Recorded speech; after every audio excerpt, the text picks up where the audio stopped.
네, 반갑습니다. 오늘도 진대현 선생님입니다. 우리 지난 시간에 배웠던 속도 그리고 가속도 배우기 위해 배우는 이유는 우리 일상생활에서 늘 작용하고 있는 중력에 의해 어떤 운동이 일어나는지를 좀 더 자세히 분석하기 위해서 배운다고 했어요. 그래서 오늘은 약속했던 대로 그 배운 내용을 응용해서 중력이 작용하고 있는 물체는 어떻게 운동하는지 분석을 해보도록 하겠습니다. 그래서 오늘이야말로 물체를 떨어뜨리면 어떻게 될까? 떨어진다보다 좀 더 수준 높은 답변을 할 수 있도록 내용 알아보도록 하겠습니다. 지난 시간에 우리는 속도는 시간분의 변이라고 배웠습니다. 물체가 얼마나 빠르게 어떤 방향으로 움직이냐를 나타내는 내용이 속도였고요. 그래서 이를 나타내기 위해서 시간, 그리고 변이를 배웠습니다. 얘들의 값을 그냥 적는 게 아니라 뒤에 단위도 중요하다고 했어요. 그 시간의 단위는 뭐 시, 분, 초 등이 있었고 변이의 단위로는 뭐 길게는 킬로미터, 뭐 미터, 센티미터 이런 애들이 있었습니다. 뭐 얘들을 조합해서 나온 단위가 뭐 킬로미터 per hour, 뭐 짧게는 미터 per second 이런 단위가 있었다고 했고요. 그 다음 이어서 고등학교 와서 새로 배운 내용인 가속도는 물체의 속도가 변할 때 얼마나 많이 변하냐라고 하는 내용이었습니다. 그래서 마찬가지로 같은 시간 동안 속도가 얼마나 변했냐 하는 내용을 물어봤었고요. 그래서 속도 변화량의 단위는 앞에서 배웠던 속도의 단위들을 써주고 시간의 단위도 역시 시간 뭐 시분초 등의 단위를 써서 얘 단위는 특이하게 미터 퍼 세크 제곱과 같이 분모에 시간의 제곱이 들어가는 형태로 단위가 나타난다고 말을 했었습니다. 그 다음에 또 있었던 내용이 또 기억을 해보니까 위에 지금 나타난 자동차 모양처럼 이거 우리가 어떤 장치를 쓴다. 다중섬광 사진 장치를 이용해서 찍은 다중섬광 사진입니다. 이 다중섬광 사진의 특징은 첫 번째와 그 다음 차 그리고 그 다음 차 갈 때 무엇이 일정하다. 전부 다 시간이 일정하다. 시간 간격이 일정하다. 라는 내용이 있었습니다. 시간 간격이 일정하다. 그래서 우리는 시간 간격이 일정한 걸 이용해서 그 거리를 이용해서 속도를 구할 수 있었고 또 나아가서는 그 속도의 변화량을 이용해서 우리가 가속도까지 구하는 내용이 있었고요. 네, 그 다음에 이렇게 나타난 바와 같이 주어진 데이터를 그래프로 나타내거나 혹은 그래프를 보고 어떤 운동인지 유추할 수 있었습니다. 지금 왼쪽 아래에 있는 나온 그래프는 걸린 시간과 속도 그래프인데 아무리 시간이 흘러도 속도가 일정하다고 나와 있어요. 속도가 변하지 않습니다. 즉 이거는 등속도 운동이라 볼 수 있고요. 등속도 운동에서는 속도가 일정하기 때문에 시간이 지날수록 변이가 일정하게 증가하는 일차함수 형태의 모양으로 나타난다고 했습니다. 그리고 1차 함수에서는 기울기가 일정하다고 했는데 기울기 여러분이 알고 있던 대로 기울기는 x 증가량분의 y 증가량이기 때문에 걸린 시간분의 변이 즉 왼쪽에 나타나 있는 속도와 똑같은 내용이 이 그래프의 기울기로 숨어 있고 알다시피 기울기가 일정한 등속도 운동의 그래프다라고 볼 수 있었습니다. 다음으로 우리가 등속도 운동 다음으로 쉽게 이해할 수 있는 운동인 등가속도 운동에 대해서도 배웠습니다. 등가속도 운동이기 때문에 일정하다, 무엇이 가속도가 일정하다는 등가속도 운동은 아무리 시간이 흐르더라도 가속도가 일정하게 유지되는 운동을 말하고요. 이를 다르게 해석해보면 걸린 시간에 따라서 속도가 일정하게 증가해야 됩니다. 역시 아까 봤던 일정하게 속도가 증가하는 1차 함수 그래프로 나타났고요. 역시 이 그래프에서도 기울기를 따져보면 걸린 시간분의 속도, 즉 오른쪽 위에 나와 있는 가속도가 이 그래프 안에서 기울기로 숨어 있음을 제시했었습니다. 즉 이 그래프에서 기울기가 일정하기 때문에 등가속도임을 한 번 더 알 수 있게 됐고요. 그 다음 오른쪽에 있는 세 번째 그래프, 걸린 시간분의 위치 혹은 변이가 나타났을 때 그래프의 모양이 여러분이 수학 시간에 배웠던 이차 함수의 형태로 나타납니다. 이차 함수 형태더라도 우리는 기울기를 생각해 보시면 되겠어요. 시간분의 위치, 즉 속도가 그래프에서 기울기로 나타나 있습니다. 기울기는 여기선 좀 낮은 편이지만 점점 갈수록 시간이 흐를수록 기울기가 점점 증가하는 걸 통해서 점점 기울기가 증가한다. 즉 속도가 점점 증가하는 가속도 운동, 등가속도 운동임을 여러분은 알 수 있었습니다. 지금까지가 지난 시간에 배운 내용이고요. 이번 시간에는 지난 시간의 내용을 좀 기억을 해가지고 우리 주변에서 볼 수 있는 가장 많이 보이는 등가속도 운동에 대해서 분석을 해보도록 하겠습니다. 수영 선수가 다이빙을, 수영 선수가 아니라 다이빙 선수겠네요. 다이빙 선수가 다이빙을 준비하고 있습니다. 이렇게 다이빙을 하게 되는 거 여러분들이 뭐 올림픽 영상이나 아니면 뭐 지금 당장 인터넷을 통해서도 볼 수 있을 텐데요. 자, 다이빙을 할 때 두 가지 방법이 있어요. 크게 두 가지. 어떤 방법이 있냐면 이렇게 왼쪽 선수처럼 제자리에서 뛰거나 아니면 도움닫기 살짝 뒤에서 달려와서 뛰어내리는 경우가 있을 거예요. 두 가지 경우 우리 뭐 조금 운동마다 다르겠지만 실제는 조금 다르겠지만 우리 간단하게 나타내서 제자리에서 뛰는 선수는 그대로 아래로만 떨어질 것이고요. 반대로 뛰어와서 다이빙을 하게 되면 도움닫기를 했기 때문에 앞으로 좀 더 날아가서 낙하를 하게 될 겁니다. 두 운동의 공통점과 뭐 차이점 대해서 알아보고 각 운동을 어떻게 설명할 수 있는지 두 가지 낙하 운동을 우리가 한번 분석을 해보고자 해요. 둘 중에서 조금 더 간단한 형태가 제자리에서 그대로 뛰어내리는 운동에 대해서 생각을 해보도록 하겠습니다. 그 전에 우리가 배웠던 힘과 지금 우리가 배울 운동에 대해서 조금 연관을 지으려고 해요. 이거 저번 시간에, 저저번 시간에 온라인으로 했던 힘 그림을 그대로 한번 따왔는데요. 우리가 힘의 정의를 혹시 기억을 하고 있나요? 네, 기억이 안 나면 학습지 앞에 다시 뒤져보시면 나올 텐데, 우리 힘은, 힘이 작용하면 두 가지가 변한다고 했습니다. 하나는 모양이었고요.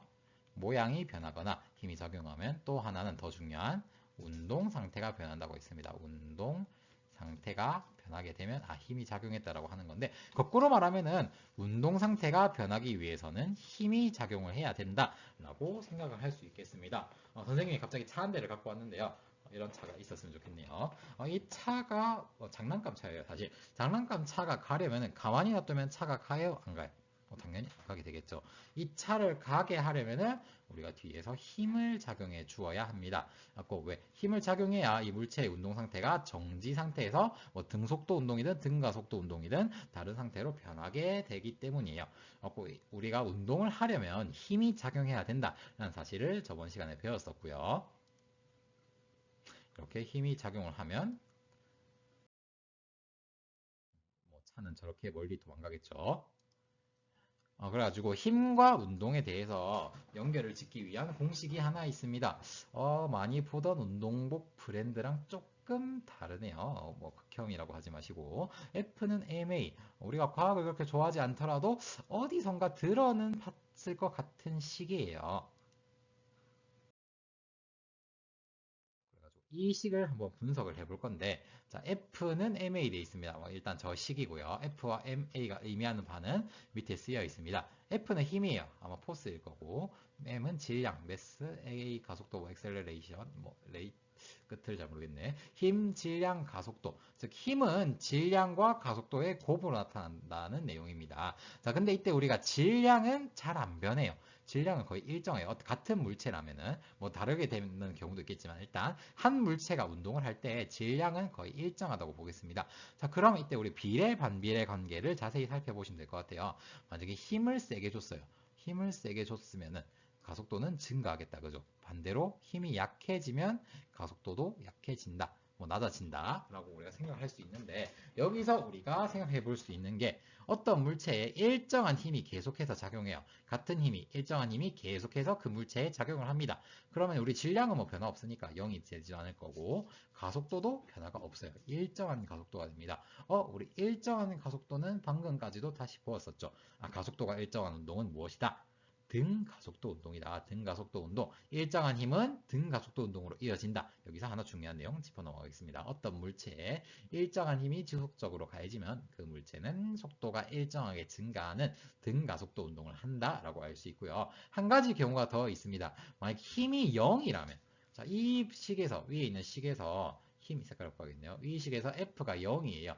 우리 M이 0이 될 수가 없거든요. 좌변이 0이면 우변도 0이 돼야 됩니다. 즉 M이 0이 될 수 없기 때문에 질량이 0이 될 수 없기 때문에 우리 가속도가 0이 돼야겠네요. 자, 힘이 0이란 말은 가속도가 0이란 말이 되겠습니다. 자, 가속도가 0이란 말은 역시 우리 가속도가 시간분의 속도 변화량이었는데요. 속도 변화량이었는데 자, 시간이 0이 되면 안 되겠죠. 가속도가 0이 되려면은 즉 속도 변화량이 어떻게 돼야 된다? 속도 변화량이 0이 돼야 됩니다. 속도가 변하지 않는다. 힘이 0이일 경우 속도가 변하지 않는데요. 우리 속도가 변하지 않는 운동, 저번 시간에 배웠죠. 역시 등속도 운동이 되겠습니다. 그래서 우리가 힘이 작용할 때, 사실 힘이 작용하는 방법도 여러 가지가 있겠지만, 여러 경우가 있겠지만, 우리는 역시 쉬운 거부터 한다 했어요. 제일 쉬운 두 가지, 힘이 일정하게 작용할 경우, 우리 저번 시간에 배웠던 힘이 일정하게 작용할 경우 등가속도 운동을 하게 되고요. 힘이 아예 작용하지 않을 경우엔 등속도 운동을 한다라는 사실, 이 식을 통해서 알 수 있게 되었습니다.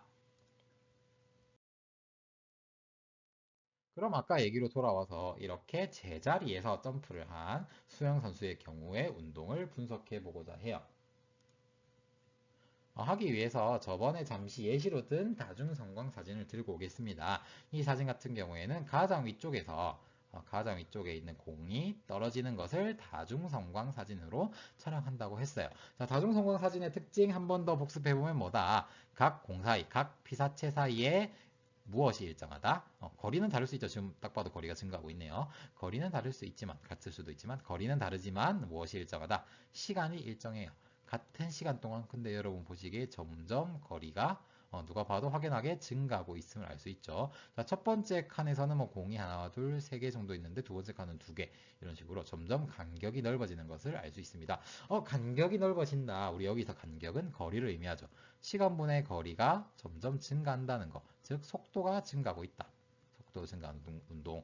떨어뜨리는 운동. 물체를 떨어뜨리면 속도가 점점 증가하는구나 라고 생각을 하시면 되겠네요. 그래서 이 운동에 대해서 이름도 붙이고 분석을 해볼게요. 특징을 알아보겠습니다. 자, 이러한 운동은 자유낙하 운동이라고 해요. 자유란 게 프리덤 그 같은 프리겠지만 되게 뭐 탈출한다 이런 게 아니라 딱히 간섭하는 게 없는, 이 주변에서 뭐 줄을 단 것도 아니고 그냥 우리가 들고 있던 손에서 놓으면 자유롭게 떨어진다고 해서 자유낙하 운동이 되겠고요. 갖고 있는 특징이, 갖고 있는 힘, 여기에 작용하는 힘을 알아보셔야 되겠는데, 여기에는 지금 중력만 작용하고 있습니다. 뭐 자기력, 전기력 이런 게 들어가면 자유낙하 운동이 아니에요. 꼭 중요한 거는 중력이라는 힘이 작용하고 있습니다. 중력이 작용하고 있고요. 자, 중력이 작용하니까 힘이 작용합니다. 중력의 크기는 변할까요? 안 변할까요? 중력의 크기는 뭐 크게 변하지 않기 때문에, 물체가 낙하하는 동안 크게 변하지 않기 때문에 일정합니다. 중력은 일정한 힘. 중요한 일정한 힘이 작용하고 있어요. 우리 방금 앞 슬라이드에서 봤죠? 일정한 힘이 작용하면 무슨 운동을 한다? 등가속도 운동을 합니다. 등가속도 운동을 하기 때문에 자유낙하 운동은 또 가속도가 좀 많이 나오다 보니까 값을 정해줘요. 9.6m/s 제곱의 가속도를 갖고 낙하 운동을 실시하게 됩니다. 자, 이게 뭔 뜻이냐면 1초가 지났을 때의 속력이, 그러니까 낙하한 지 1초가 지났을 때의 속도는 9.6m/s라는 걸 알 수 있고요. 뭐 2초가 지나면 19.2m/s의 속도를 가지게 되겠죠. 이런 가속도를 갖게 된다는 의미를 알 수 있었습니다. 여기서 또 한 가지 더 특징이 있는데요. 같은 높이에서 녹화시, 뭐 다른 두 가지 물체, 두 가지 이상의 물체든 동시에 지면에 도달한다고 하네요. 같은 높이에서 동시에 낙하면 지면에도 동시에 떨어진다 라고 하는 내용이 추가되어 있습니다.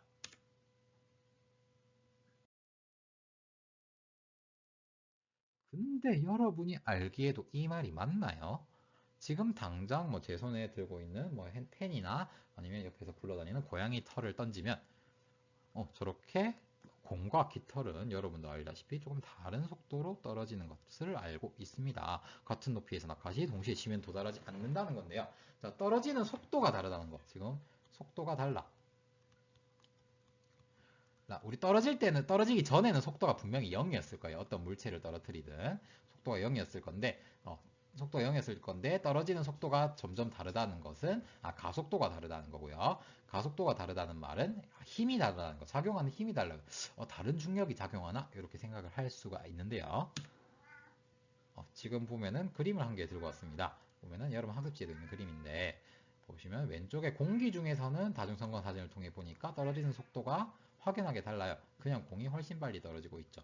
반대로 진공에서는 이런 식으로 좀 떨어지는 속도가 똑같게 나오고 있습니다. 공기 중과 진공에서의 뭔가 차이가 있다는 거죠.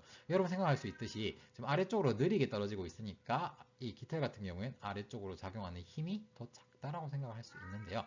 우리가 뭘 추가해 줘야 되냐면은 우리 진공과 공기 중은 공기 저항이 달라집니다. 진공에서는 공기 저항이 거의 없어요. 아래에서 밀어주는 힘이 거의 없는데 우리 공기 중 같은 경우에는 이렇게 쇠구슬 같은 경우에 공기 저항이 작지만은 깃털 같은 경우에는 안에 좀 넓기 때문에 평평하기 때문에 그래서 이 실험 깃털 대신 종이로 해도 똑같아요. 종이를 떨어뜨려도 공기 저항을 많이 받아서 아래쪽으로 작용하는 힘이 더 작기 때문에 합치면 더 작기 때문에 떨어지는 속도가 더 느려지게 됩니다. 하지만 오른쪽과 같이 공기 저항이 없으면은 동시에 도달하게 돼요. 안 믿는 여러분들을 위해 증거 자료도 들고 왔습니다.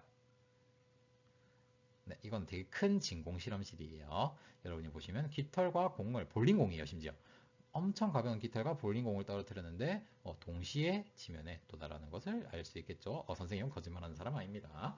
여러분들은 자 이렇게 어떤 물체든 떨어뜨리면은 똑같은 가속도를 갖는 등가속도 운동을 한다. 하지만 우리 실제로 조금 달라 보이는 건 공기 저항이 있는 경우고요. 공기 저항이 없는 경우를 가정하면은 전부 다 똑같은 가속도를 갖고 아래쪽으로 낙하한다는 사실을 알 수 있었습니다. 그래서 자유낙하 운동은 등가속도 운동이다 라는 내용 추가할 수 있겠고요.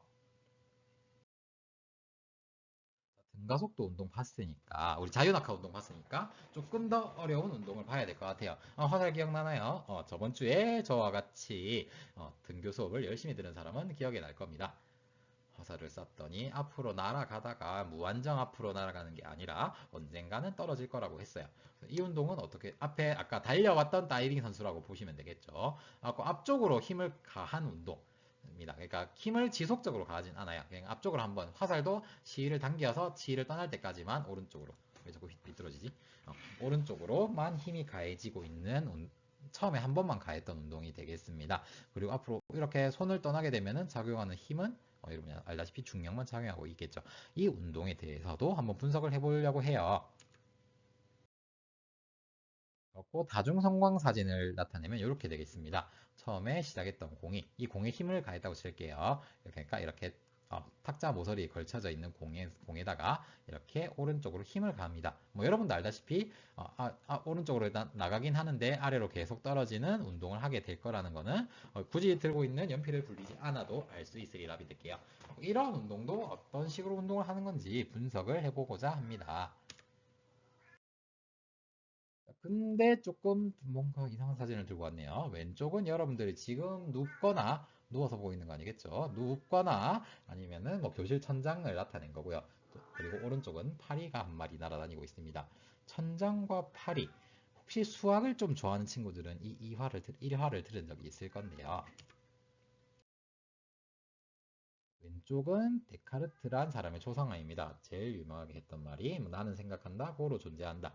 들어봤을 거예요. 쌤은 이과라서 많이 안 들어봤는데 그거 갖고 나는 문과에 나오길래 이분 철학자구나 싶었는데 수학도 아셨대요.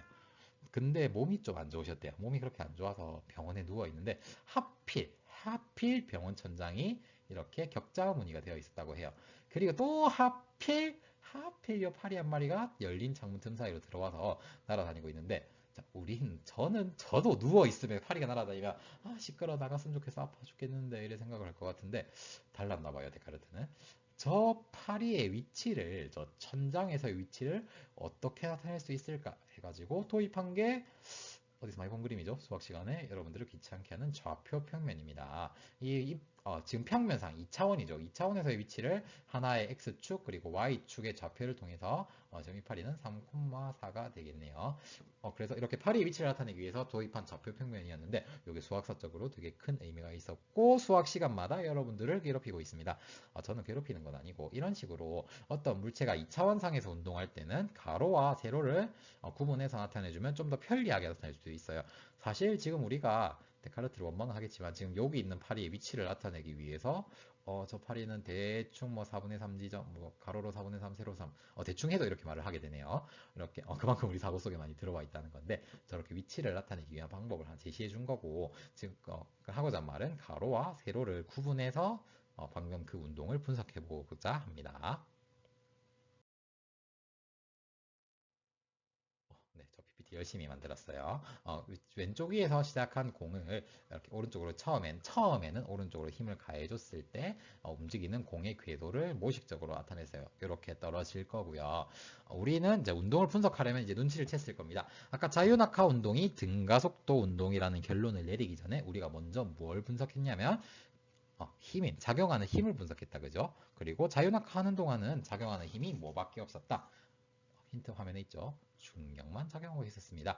이 공이 저렇게 떨어지는 동안 작용하는 힘은 이렇게 중력만 작용하고 있다는 사실 여러분 이제 익히 알고 있을 거예요. 그리고 중력만 아래쪽으로 작용하고 있는 게 지금 이 운동입니다. 그래가지고 아까 봤던 운동처럼 나타내기 위해서 일단 우리가 세로로 이 물체가 어떻게 움직이는지 분석을 해볼게요. 그래서 아까 X축, Y축을 나누듯이 얘들을 복사를 합니다.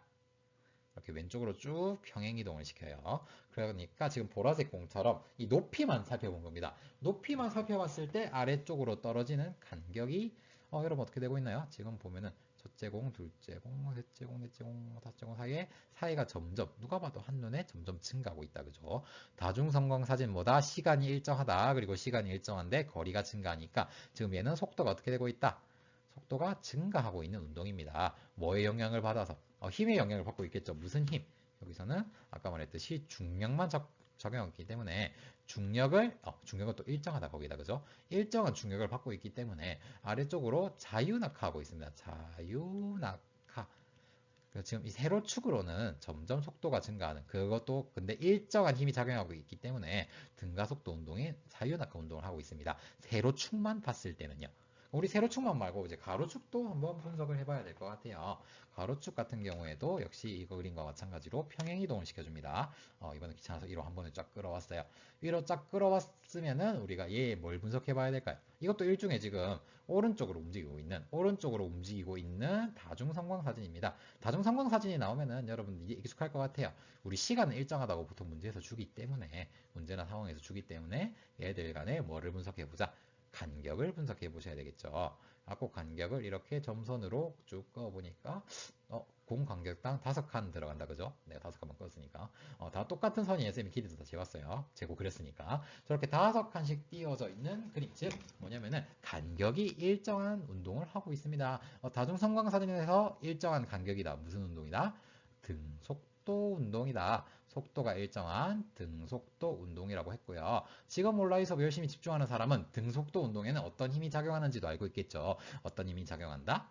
없죠. 힘이 0입니다. 작용하고 있는 힘이 0이라는 거 아까 앞에서 제시를 해드렸죠. 다시 이거 지금 맞나 생각해보면은 자 처음에는 힘이 가해지긴 했어요. 처음에 한번 툭 친 거 힘은 작용하고 있지만 이 지금 시작점을 떠난 이후로 작용하고 있는 힘은 오로지 아래쪽으로 작용하는 중력밖에 없습니다. 지금 방향 이쪽 오른쪽 방향으로 작용하고 있는 힘은 없다라고 보시면 되겠죠. 그래서 우리 처음에 작용했던 힘 그대로 오른쪽으로는 작용하는 힘이 0이기 때문에 힘이 0이란 말은 가속도가 0이겠죠. 가속도가 0. 속도가 0이다. 즉 등속도 운동이다. 속도가 변하지 않는 등속도 운동이다라고 해석을 할 수 있겠습니다.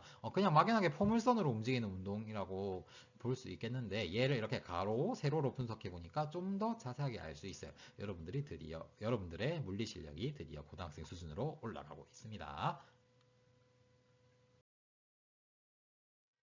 제 글씨가 더럽기 때문에 좀 더 깔끔하게 보도록 하겠습니다. 연직 방향이라고 많이 해요. 연직 방향 혹은 수직 방향, 그러니까 바로 아래쪽, 딱 지구 중심 방향 이렇게 해석을 하시면 되겠고요. 연직 방향의 운동은 속도가 증가하고 있습니다. 다중성광 사진에서 점점 간격이 벌어지고 있는 걸 통해서 알 수 있고요. 그리고 여기서 우리가 알다시피 분석한 바로는 중력이 일정하게 작용을 하고 있습니다. 일정한 중력이 작용하니까 자유낙하 운동과 같다고 볼 수 있겠고 이는 즉 등가속도 운동이다 라고 분석을 하시면 되겠습니다. 학습지에 표에 딱 채우기 좋은 내용을 불러드리고 있습니다. 그 다음에 오른쪽 방향 우리 오른쪽이라면 없어 보이니까 수평 방향이라고 할게요. 우리 땅과 수평을 이루고 있는 수평 방향의 운동을 분석해 보면은 속도가 일정하다. 다중성광 사진에서 간격이 일정한 거 분석할 수 있었고요. 그리고 작용하는 힘은 없다라는 거. 그를 통해서 우리는 가속도가 0인 속도가 변하지 않는 등속 운동을 하고 있음을 알 수 있게 되었습니다. 그래서 이렇게 중력이 작용을 하는 운동, 지금 보면은 자유낙하 운동, 그리고 포물선 운동, 오른쪽 아래로 던진 포물선 운동입니다. 제일 처음에 했던 질문 기억나나요? 다이빙 선수가, 자, 제자리에서 뛰는 선수와 또 온닿길에서 뛰는 선수가 동시에 뛰어내립니다. 낙하해서 이제 바닥에, 거기 다이빙은 수면이겠죠. 이 공은 바닥에 닿는 시간은 어떻게 될까요? 이 예상을 똑같이 할 수 있을 것 같아요. 동일한 높이에서 자유낙하하는 물체와 수평으로 던진 물체의 운동을 비교했을 때 공통점은 두 물체는 지면에 동시에 도달하게 됩니다. 두 물체는 지면에 동시에 도달하게 돼요. 왜 그러냐면 우리 세로축 운동만 분석해 봤을 때, 연직 방향 운동만 분석해 봤을 때 둘 다 같은 크기의 중력이 일정하게 작용합니다. 즉 세로축을 향하는 속도는 두 개가 동일해요. 심지어 가속도가 동일합니다. 속도, 가속도가 동일하니까 같은 빠르기로 떨어지기 때문에 바닥에 혹은 수면에 도달하는 시간은 똑같아요. 두 물체는 동시에 지면에 도달하게 됩니다. 오른쪽 그림은 뭐냐면은 지금 빨간색, 노란색, 파란색이 둘 다 수평 방향으로 힘을 작용한 포물선 운동을 하고 있는데요. 보시면 요 그림 세 개의 공통점을 보니까 셋 다 동시에 지면에 도달했어요. 다른 점은 얼만큼 더 멀리 나갔냐라고 하는 건데, 요거는 여러분들이 어떻게 차이를 두시면 될까요? 네. 자, 수평 방향으로 던지는 혹은 가하는 힘이 더 어떨수록 클수록 더 멀리 날아가겠죠. 왜? 처음 한 번 가한 힘이 끝까지 영향을 주기 때문에 중간에 다른 힘은 작용하지 않기 때문에 등속 운동을 하는데요. 자, 등속 운동을 할 때 당연히 오른쪽으로 더 큰 속도를 가진 공이 더 멀리 나가겠죠. 즉, 처음에 더 빠르게 던질수록 더 센 힘을 가할수록 혹은 도움닫기를 더 세게 힘차게 해왔을수록 떨어지는 시간은 결국 똑같지만 더 멀리 날아갈 수 있다는 사실, 역시 이 다중성과 사진을 통해 분석할 수 있겠습니다. 그래서 우리는 이런 중력이 작용하면 어떤 운동을 하는지에 대해서 자세하게 분석을 했고요. 이따 다음 주에 오시면 좀 더 자세히 분석을 해볼게요. 그 운동을 그래프로 기록하고 속도를 구하면 어떻게 되는지 한번 살펴볼 겁니다. 그래서 오늘은 조금 시간 남았으니까 간단하게 중력이 작용한다는 거 너무 잘 알았어요. 어떻게 분석하는지도 이제 좀 알겠어요. 그럼 그 중력이 작용할 때 좀 쉬운 내용입니다. 중력이 지구에 작용하면 어떤 도움을 주고 있는지 입니다. 우선 지구 입장에서 분석을 해볼게요. 지금 이 그림은 뭐 엑소스페어, 테르모스피어, 메코스페어 뭐지? 스테고스페어 뭐냐면 우리 중학교 때 배웠던 내용인데 그림이 있어 보여서 영어로 들고 왔어요. 뭐 대기권, 중간권, 뭐 성층권, 순서 잘못했네. 성층권, 중간권, 열권, 뭐 외권 뭐 이렇게 얘기를 하는데 지구 우리가 숨을 쉬려면은 뭐가 필요하다? 공기가 필요하다 그죠? 자, 이 공기 그냥 좋아서 이 지구 주변에 많이 있는 게 아닙니다. 지구에서 이 공기를 끊임없이 어떻게 하고 있겠어요? 잡아당기고 있어요. 무슨 힘으로? 중력으로. 즉 중력이 없으면 대기층이 있다 없다? 없습니다. 중력이 있어야 대기층이 있다는 거 알 수 있겠고, 그래서 중력이 있으니까 대기층이 형성되고, 대기층이 있으면 누가 좋다? 네, 우리 집 고양이가 좋아합니다. 농담이고 여러분도 공기층에 의해서 동물 혹은 식물들이 호흡을 할 수 있다는 거. 중력이 없으면 우리는 호흡부터 할 수 없게 됩니다. 큰일 나게 되겠죠. 또 어떤 거냐면은 지금 이 그림은 물의 순환입니다. 순환이라고 하면은 나중에도 조심하셔야 되는 게 다시 원래대로 돌아오는 게 순환이고요. 바다부터 시작할게요. 바다에서 태양이 힘을 가열합니다. 뭐 가열하겠죠, 신나게. 뜨거워지면 공기가 위로 올라가고 여기가 모여서 구름이 되고, 구름이 됐는데 중력이 없으면은 애초에 물이 붙어 있지도 않겠지만 중력이 있어야 이 비나 눈이 아래로 떨어지게 되겠죠. 중력은 이 부분을 담당하고, 떨어진 다음에 여기 이제 물이 뭐 산에 떨어지거나 강에 떨어지면 아래로 흐르게, 바다로 다시 흐르게 되겠죠. 이런 식으로 물이 순환이 일어나는데, 지금 보면은 비나 눈이 내리는 과정 혹은 뭐 위에 있는 계곡물이 아래로 바다로 흐르는 과정, 역시 전부 다 중력이 관여하기 때문에 이렇게 물이 순환하게 되고, 물이 순환해야만 우리 생명체가 살아갈 수 있게 된다는 거. 순환 안 하면 결국 뭐 바다에 한 군데에 고이거나 문제가 생길 수 있겠죠.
그 다음에 또 우리 동물에 미치는 영향, 고양이 되게 좋아한다, 그죠?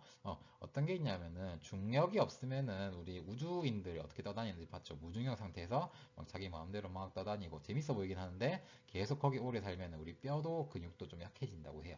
그런데 이제 우리 지구상에서 중력을 받고 있기 때문에 이런 고양이나 우리 같은 척추 동물이 몸의 평형을 유지할 수 있다라는 내용이 있고, 또 식물도 중력을 이용하고 있어요. 식물은 태양을 좋아한다, 그죠? 그래서 식물은 태양을 좋아하고 또 땅 쪽으로 뿌리를 내려야 되는데 뿌리를 내리는 방향이 아래쪽으로 중력이 작용하고 우리 땅속 깊이 들어가야 땅속 깊이 뿌리가 나와야 멀리 있는 물을 먹을 수 있기 때문에 아래쪽으로 이제 뿌리를 내리게 됩니다. 아래쪽이 아니라 정확히는 그 아래쪽이 아니라 연직 방향, 중력 방향, 지구 중심 방향으로 뿌리를 내리는 거고 그리고 줄기는 어떻게 되겠어요? 높이 올라가야 되겠죠. 중력 반대 방향으로 줄기를 뻗습니다.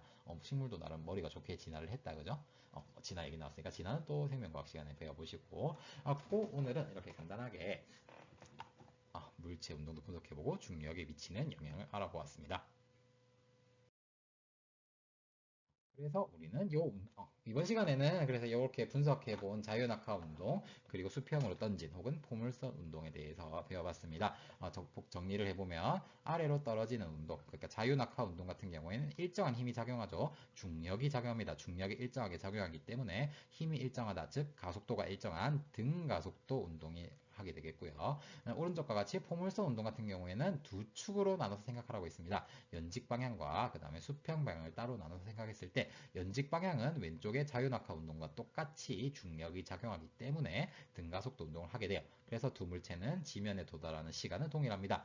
오른쪽에서는 따로 작용하는 힘이 없어요. 처음에 가해준 힘 말고는 추가로 작용하는 힘이 없기 때문에 힘이 0이라서 아까 가속도 A가 0, 가속도가 일정한 F가 0이라서 가속도가 0인 등속도 운동을 하게 됩니다. 그리고 처음 가해주는 힘이 클수록 더 멀리 날아간다. 라는 내용도 마지막에 잠깐 있었죠. 자, 오늘 배운 내용 뭐 이제 학습지에 잘 정리해 보시고 근데 학습지는 다음 시간에 프린트 해드릴 거니까 꼭 프린트를 하지 않으셔도 좋습니다. 그리고 지난주에 대부분 잘했는데 한 반에 한 10% 정도가 학습이 끝나고 설문문항의 퀴즈 부분에 학번을 기입하지 않거나 아예 안 하거나 이응만 쓰는 경우가 있습니다. 그런 경우 없도록 지난주에 타민쌤과 전화를 많이 한 친구들은 고통스럽겠죠. 이번에 제가 직접 전하지 않도록 우리 할 수 있는 거 다 마무리 잘 해주셨으면 좋겠습니다. 수고하셨고요. 우리 다음 주에 만나도록 하겠습니다.